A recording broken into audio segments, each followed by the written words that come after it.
I'm currently on a trip here in Germany, and I wanted to show you an interesting project.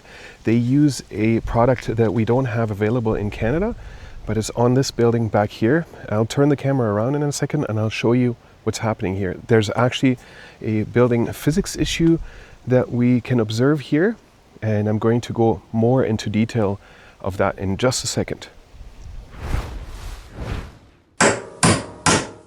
And so what's happening here, at first I thought this was an eave system that was attached to the building, and there was some condensation issues that were happening, and my argument was that that's why I do rear ventilated facades, to avoid issues like that. But when I looked back at pictures where this building was made, you can actually see that they used a product called Ytong, and that's an aerated conclaved concrete block. So it's structural and insulative at the same time. And what I think happened here is that they applied a stucco on the outside, and in the areas where the Ytong is insulating properly, so around the dark spots, the exterior facade of the stucco actually cools down enough that any moisture that comes out of, let's say, the vent right there, or maybe even the windows, if I pan up here a little bit further, you can see right above a window that there's a dark spot, so that's mold that is starting to form. And so the exterior temperature of the facade is actually dropping well below the dew point, and then any warm, moist air that comes out of the vents or the windows does condensate there, and over the year it has formed little mold spots right there. And then where the interior ceilings or floors are, you can actually see that it's bright.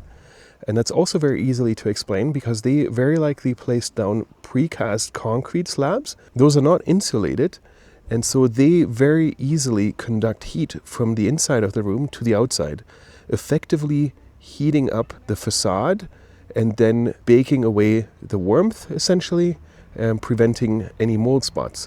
I suspect that the building was built as cheap as possible so that they could maximize the profits of the rent in there, and that is now starting to show effects about 9 years after it's been built.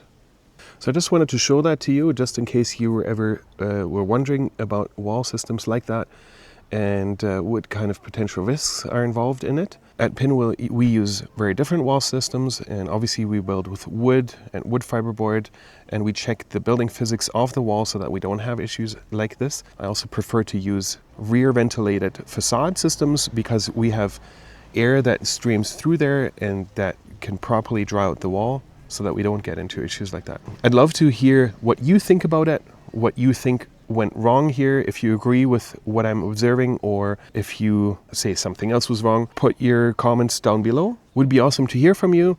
Give me a thumbs up if you appreciate content like that, and subscribe if you want to get more of this. See you soon.